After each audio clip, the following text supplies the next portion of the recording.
Y desde Washington nos vamos a ir a Israel. Mire, si hay lugares riesgosos para hacer periodismo, es justamente el Medio Oriente, no en Israel en particular, donde en general los periodistas gozan de buena salud en términos de la seguridad, la que tiene cualquier ciudadano, claro que sí. Pero la intensidad y la complejidad de esa región en el mundo hace que también sea una profesión de alto riesgo. Incluso para poder seguir la información hay que tener, bueno, una cabeza, un cuerpo y un alma que permitan sobrellevar tanto que acontece. Vamos hoy, jueves, al encuentro del periodista Marcelo Kisilevsky. Querido Marcelo, ¿cómo estás? Buenas tardes para ti. ¿Qué tal? Buenas tardes para mí, buenos días para ustedes. ¿Cómo están por allá? Muy bien, decía que hay que tener buena salud, ¿no? Y aguante para ahí en Israel y en el Medio Oriente vivir. Sí, evidentemente, bueno, ya estamos a 11 meses prácticamente de la guerra en Gaza y obviamente acá, como en cualquier situación en el mundo, y vos como argentino lo sabrás muy bien, allí también se cuecen habas. Eh, Estamos en un proceso, no sé, de entre angustia mezclada con altos y bajos de buenas noticias y malas noticias y también de acostumbramiento de alguna manera y de supervivencia, porque cada israelí acá no solamente conoce a alguien o le pasó algo con la tragedia del 7 de octubre o conoce a alguien que le pasó, sino que también cada israelí es un damnificado de esta situación, ¿no? Sobrevivientes, si o le pasó algo, o conoce a alguien, o tiene a un hijo en el ejército, o el mismo como reservista, todo lo que significa un país en guerra y en una situación además tan compleja que afecta todas las vidas, todos los aspectos de la vida. No hay nada que quede fuera, no cabe duda. Pero somos animales de costumbre y un pueblo de sobrevivientes. A ver por dónde quieres arrancar. No sé si te lo dejo porque hay tanto que usted elija en su menú. Sí, y yo te voy a también a invitar a que me guíes con preguntas de cuántas son las cosas que ya han manejado allí. Nosotros estamos, por un lado, con el rescate del cuerpo sin vida de un soldado que se suma al rescate de un israelí vivo, Farhan Al-Qadi, de la ciudad beduina de Raat, que nos ha puesto muy contentos a todos y que ha contado muchas cosas en cautiverio. Con respecto al soldado, para terminar ese punto, la familia ha pedido todavía no publicar el nombre, pero se trata del cuerpo sin vida que ha sido encontrado en un túnel en algún lado que tampoco nos revelan del sur de la Franja de Gaza. Tampoco se revela el lugar del rescate de Farhan, pero sí nos enteramos de que una de las cosas que contaba, que era que el compañero que había tenido durante el primer tiempo en un apartamento, en un departamento allí en el sur de la Franja de Gaza, había sido asesinado, fue dejado morir, de hecho, y murió en una penosa agonía. E incluso fue filmado sufriendo, conectado a un monitor y diciendo que se sentía mal, y en la siguiente escena aparecía cubierto con una sábana ya muerto. Bueno, hoy se revela esta mañana que se trataba de Arie Salmanovich del kibutz, del kibutz, tengo un blackout, no sé, no me acuerdo si eran de Nirim o no, de Niroz. Uh -huh. Y bueno, entonces nos enteramos un poquito de quién se trató y hay entrevistas con la familia, etcétera, etcétera. Eh, por otro lado, bueno, él contó bastante ayer de lo que sufrió allá. Le hacen una operación porque le habían pegado un balazo en la pierna y lo operan sin anestesia prácticamente, escuchando todo el tiempo bombas durante meses. Después de que estuvo ese periodo en un departamento, lo bajan a un túnel y estuvo semanas enteras, si no meses, en la oscuridad total, al punto que tenía que intentar mirarse las manos para ver, para corroborar que todavía veía, ¿no? Y bueno, que en el último tiempo lo dejan solo con un poco de pan y a los pocos días se escucha hebreo del otro lado de la puerta, cosa que no podía creer que tenía que pensar si estaba de acuerdo o no, Ujú. y ese fue el momento del rescate, ¿no? Y que no lo podía creer. Lo vimos, por suerte, muy bien relativamente al hecho de que comía solamente un poco de pan por día y no todos los días. Así que bueno, esas son las cosas que nos estamos enterando hoy por hoy. Después está el tema de, como gran novedad, porque las negociaciones por los secuestrados continúan. Eso sería también una buena noticia, el mero hecho de que continúen las negociaciones. No hay optimismo en el equipo israelí, pero los equipos están negociando bajo una nueva táctica, una nueva metodología que ha propuesto o impuesto la administración norteamericana, que es postergar los temas difíciles para el final, dejar el tema del eje Filadelfia y del corredor Netzarim para el final, cuando todos los demás puntos de la negociación, los más asequibles o los que se perciben como más fáciles, que son el tema de la clave, cuántos terroristas palestinos van a ser liberados por cada rehén, o a cuántos de la lista va Israel a tener derecho del veto, si son terroristas pesados, o cuántos van a ser exiliados y cosas por el estilo. Esos temas sean resueltos primero y después los más difíciles al final. Si va a Todos, tener buen resultado eso, no hay garantías, digamos, ¿no? Viene sin garantía. todos temas difíciles. Quiero preguntarle algo porque de todo lo que uno mira se pregunta, obviamente, ¿por qué lo que está siendo más complicado, además del tema de los rehenes y bueno, llegar a un acuerdo con Hamas si es posible, todo lo que sabemos, hay que ver qué quiere Sinwar, que más o menos se entiende que quiere que no pase nada.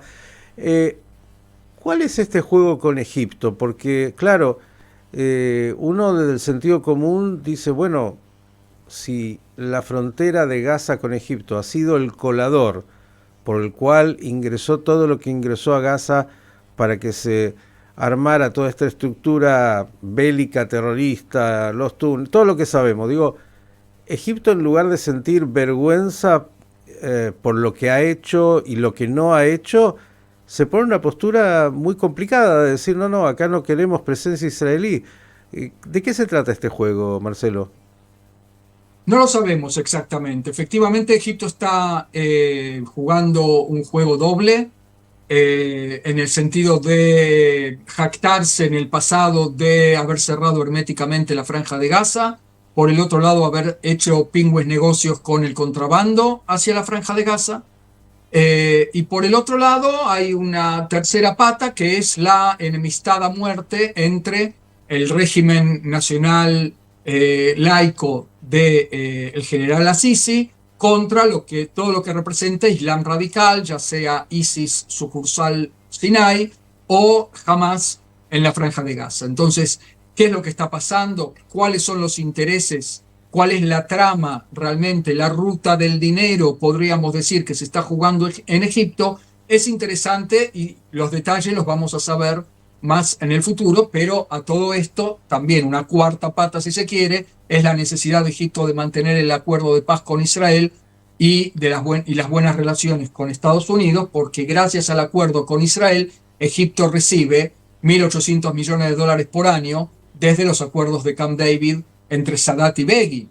Entonces, todo eso hace que, bueno, ¿cuál es el negocio realmente que tenía y que quizás quiere seguir teniendo o que quizás no quiere que se descubra tanto y por eso necesita tener algún tipo de control, que no se le vaya de las manos todo el tema del eje Filadelfia? También son preguntas que están abiertas y no nos olvidemos de una quinta pata. Egipto es mediador en las negociaciones entre Israel y Hamas, siendo parte interesada.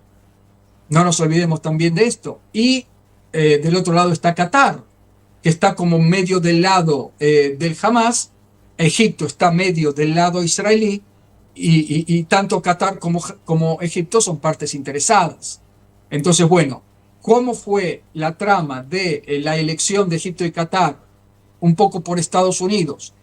Que ellos sean justamente los mediadores en esta negociación, son preguntas no, que provocan sospecha, pero no están todas las respuestas sabidas, Yo ¿no? voy a tratar de investigar, usted haga lo propio como periodista, cuál es esa trama, porque ahí me parece que hay algo que hay que ahondar. No cabe duda que por lo menos llama la atención. Digo, el acuerdo que tiene Egipto con Israel desde Camp David en adelante, lo conocemos, los intereses de Egipto, lo que no es gratuito, hay mucho ahí dando vuelta. Y uno dice, Egipto condiciona un acuerdo a partir de lo que es el control del lugar de donde entró todo, algo ahí no cierra, digo, e incluso con la presión norteamericana, algo ahí no cierra y me gustaría poder entender cuál es la lógica, cuál es el juego, porque parecería, dijeron, bueno, lo dejamos para el final porque es un tema que complica incluso más que la negociación por rehenes y terroristas. Digo, parecería absurdo en términos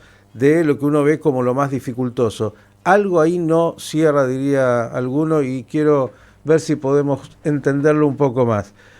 ¿Qué más tenés por ahí, Marcelo? Sé que el tema de Irán siempre es, porque esta es una guerra en realidad con Irán. Irán tiene su propia agenda, sus propios intereses, y también sobre esto se habla.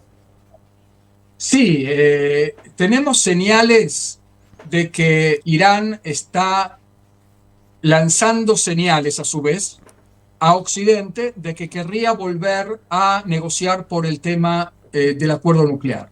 No un acuerdo nuclear como fue el de la época de Obama, sino un acuerdo de cero y que le saque de encima las sanciones. Es decir, por un lado, las sanciones sí le duelen a Irán y sí las querría poder anular o reducir. Por otro lado, ya vimos cómo mintió todo el tiempo Irán durante y después del acuerdo con Obama, se sintió liberado por la anulación del acuerdo por parte de Donald Trump, siguió desarrollando su acuerdo nuclear, lo siguió desarrollando antes también con el acuerdo, ahora lo sigue sin el acuerdo, pero con las sanciones. Es decir, que lo que está buscando es simplemente liberarse de las sanciones, pero seguir desarrollando su programa nuclear. Y entonces la pregunta para mí más interesante, Miguel, es ¿qué papel juega Estados Unidos? Porque ahí también hay preguntas sin contestar.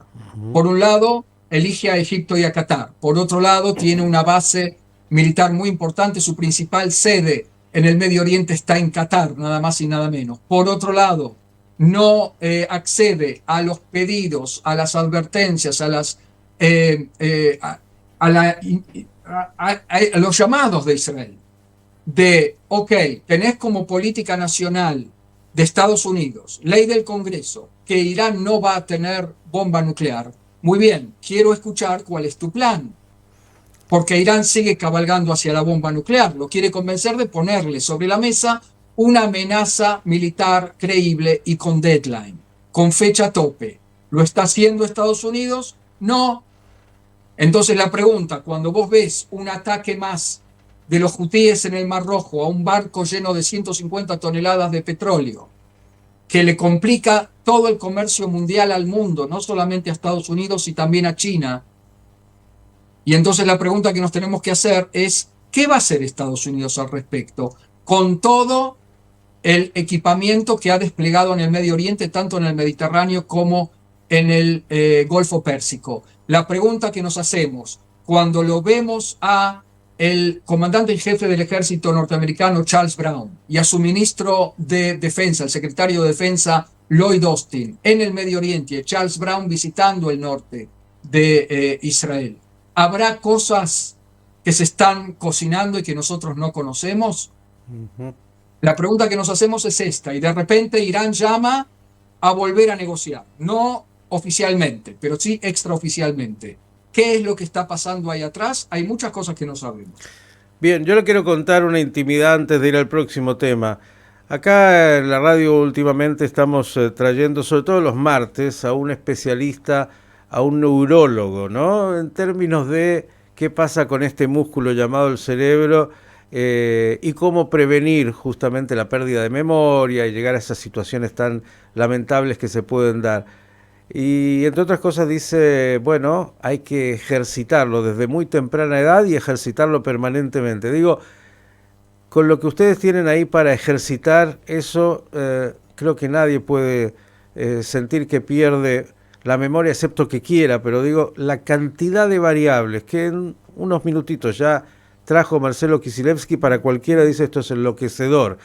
Y de verdad que lo puede llegar a ser, pero no hay otra. Por eso, lo que alguna vez dijo alguien, lo que Israel no recibió debajo de la suela del zapato, tuvo que potenciarlo desde el cuello hacia arriba, porque la cantidad de elementos que están en juego complejos y que hay que ir viendo de qué se trata y investigar y poder entender y los factores, cualquier ser humano medianamente tranquilo del mundo dice, no, yo con esto no puedo.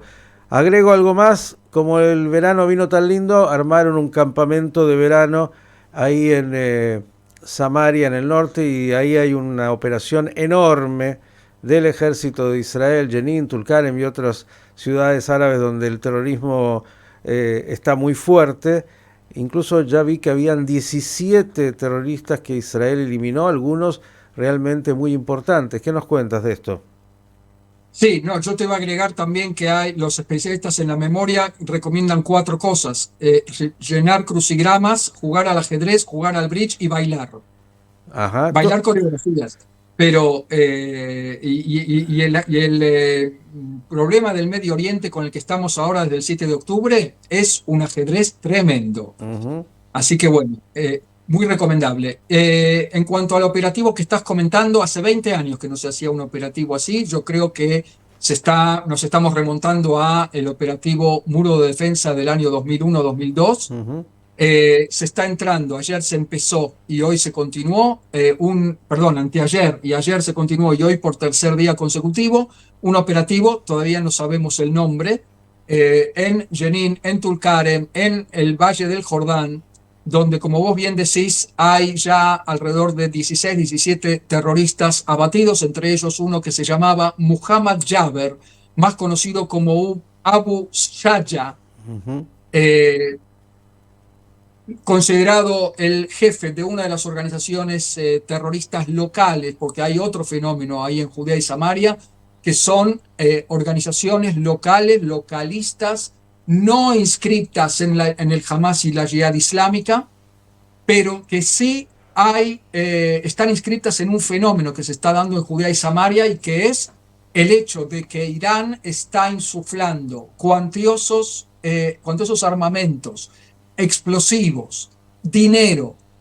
Aparentemente lo están haciendo llegar a la Yihad Islámica en la zona norte de Samaria, lugares como Jenin, lugares como Shem y Tulkarem, y de ahí se está distribuyendo a otras organizaciones de modo tal de cerrar todavía más esto que se llama el anillo de fuego en torno a Israel, del que forman parte el Hamas en Gaza, Hezbollah en el norte, los hutíes en el Yemen, las milicias chiitas en Irak y ahora también Judea y Samaria. Antes el contrabando era más fuerte desde la frontera con el Líbano, ahora lo está haciendo desde la frontera entre Siria y Jordania, y de ahí a la frontera entre Jordania e Israel.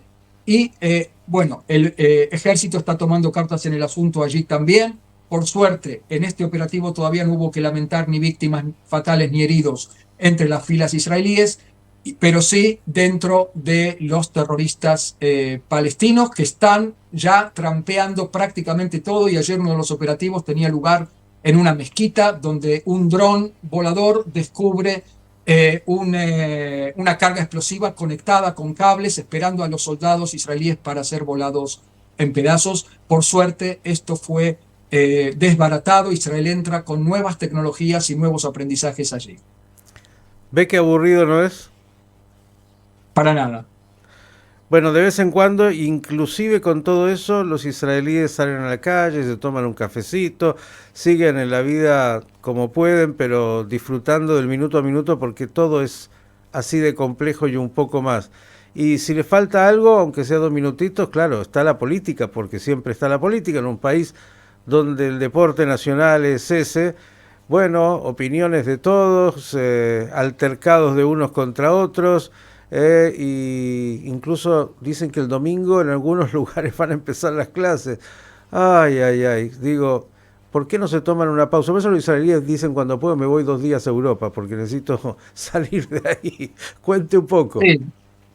2 cositas rápido. Sí. El 1 de septiembre empiezan las clases en el norte de Israel. Te imaginarás que se preguntan qué clases y dónde Ujú. exactamente y con qué seguridad, con qué garantía de seguridad para los chicos. Entonces, bueno, se está hablando de eso, se está hablando de huelga de docentes en el secundario, en el nivel secundario, pero la disputa política más importante tiene que ver con la ceremonia del 7 de octubre, del primer aniversario del 7 de octubre, que supongo que ya lo habrán tratado. Ujú. Ahora se están barajando como por lo menos cuatro propuestas paralelas de acto. Uno que tiene que ver con el acto oficial de Miri Regev, la ministra de Transporte, que ha sido nombrada como responsable, lo va a ser grabado y sin público, y ella no da el brazo a torcer, está invitando ya a cantantes, hay una disputa ahora, una Así es. interna de Hasta Netanyahu cantantes. le dijo que no lo haga y dijo no hay con quién hablar, hablando de su ministra. Le digo la verdad, Tal cual. qué país, qué país. Mire, nunca aburrido, pero nada. ¿Por qué no hacen un día como Yom Kippur, silencio absoluto, 2 minutos, chau? Ay, ve, qué cosa. Mire, Kisilevsky, le pido un favor, para las semanas que vienen, búsqueme algo Lo que quiera. distinto. Hábleme de Islandia, no sé. ¿Cómo se puede con todo lo que pasa alrededor, afuera y adentro? Ya veía que también ahora la PID dijo que Netanyahu sabía de lo que estaba por venir el 7 de octubre con mucho tiempo. Ay, ve. Le digo que hay que tener estómago, ¿eh?